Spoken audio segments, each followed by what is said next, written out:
Un sondage ainsi que des consultations publiques s'adressant à toute la population de la MRC seront tenues pendant le mois de février pour la révision de la politique culturelle de la MRC du Rocher-Percé. Pour nous en parler davantage, nous avons rencontré Gabrielle Lauzon, adjointe à la rédaction de la politique culturelle.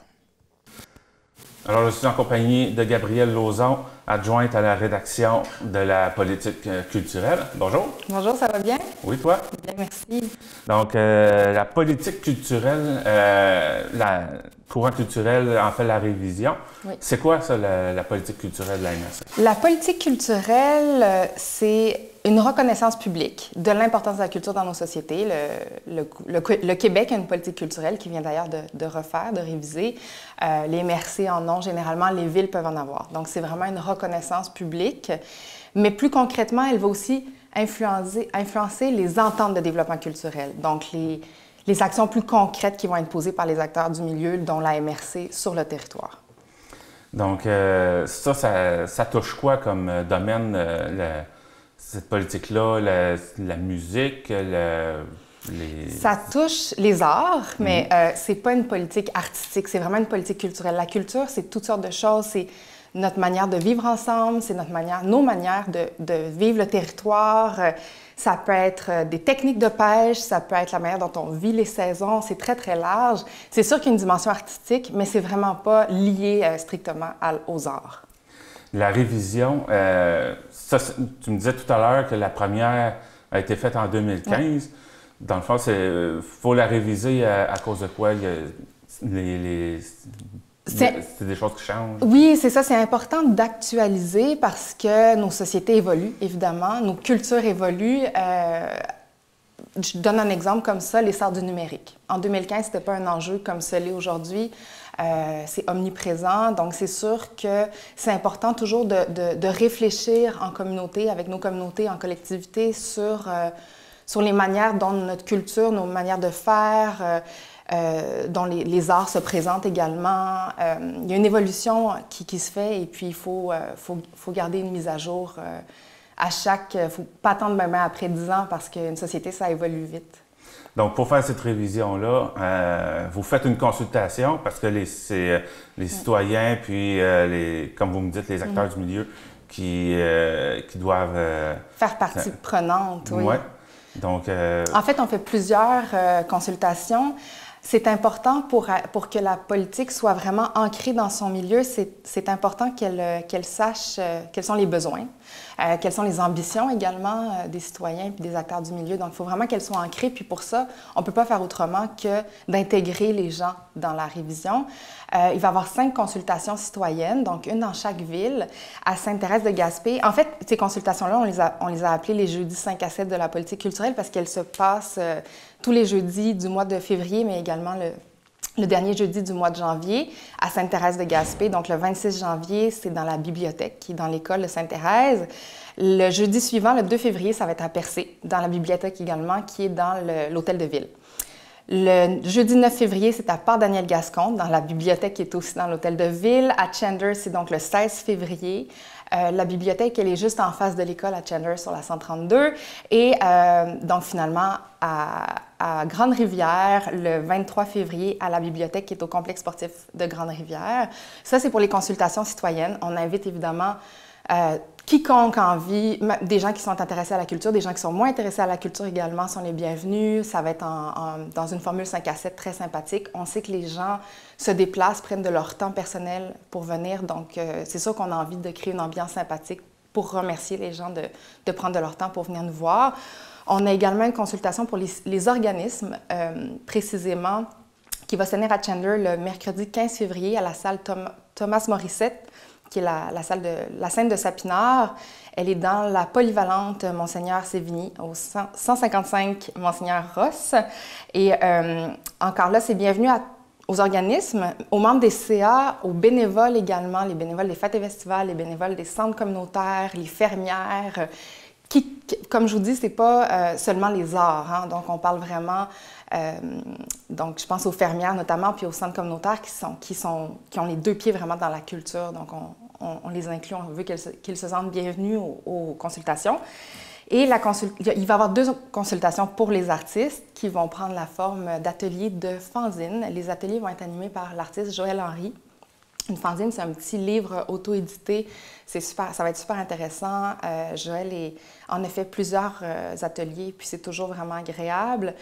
Il y en a 2, donc une à Cap d'Espoir au Centre communautaire le 31 janvier de 13h à 15h et une à Chandler à l'Atelier d'art mardi le 7 février de 13h à 15h. Il va y avoir du café, des muffins, toutes sortes de choses. Encore là, on essaie de créer des ambiances agréables pour les gens qui se déplacent. Une fois que les consultations vont être faites, ça va être quoi la suite ensuite? Une fois que les consultations vont être faites, évidemment, il va falloir prendre un moment pour... on va recevoir énormément d'informations dans ces consultations-là et il y a quand même un travail de démêlage, sortir quels étaient les points importants des citoyens, des artistes, des organismes, intégrer ces concepts-là, ces idées-là, ces besoins-là dans la politique culturelle. Comme je disais, on a quand même des assises parce qu'on se base sur la politique culturelle qui a été écrite en 2015.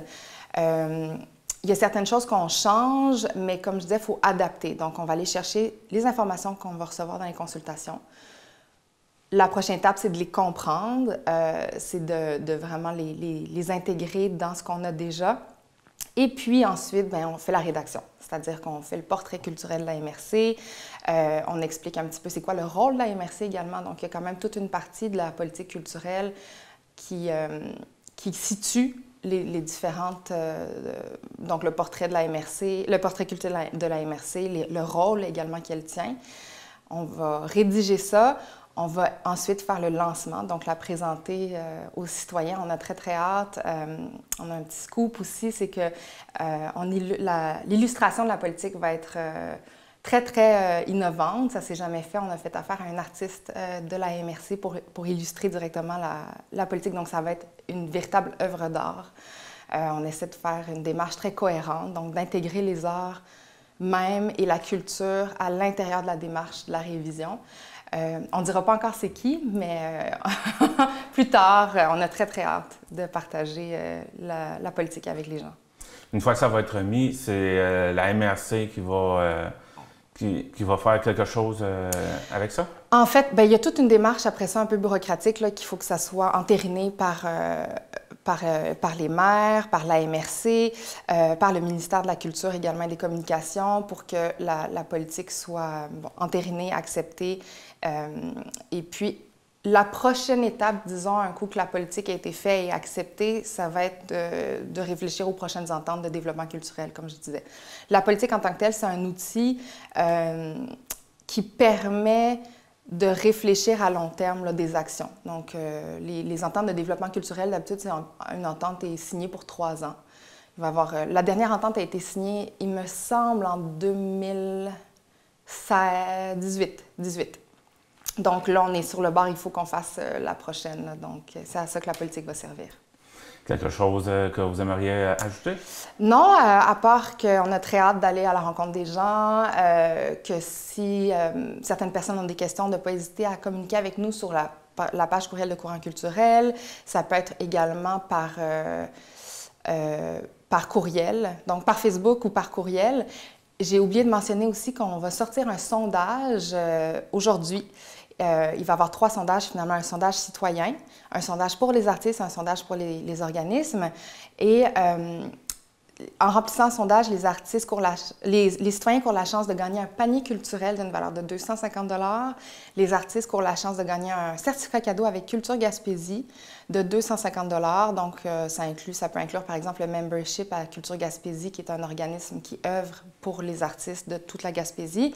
Il peut y avoir des formations en art également et ils peuvent même s'inscrire au circuit des arts si ça a lieu.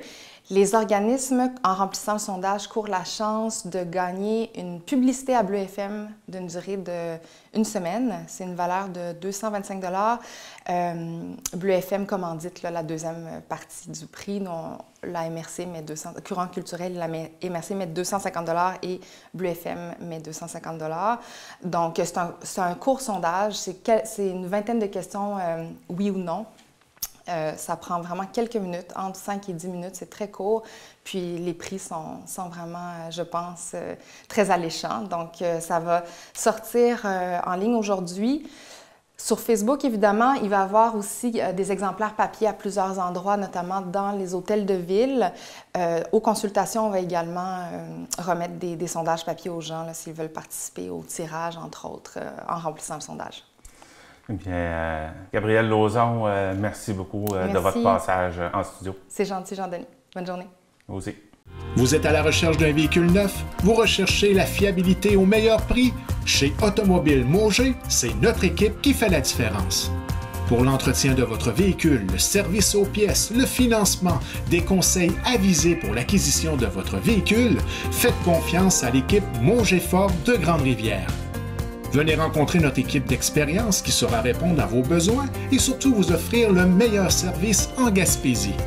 Pour une expérience ultime sur la route, Mauger Ford de Grande-Rivière est là pour vous.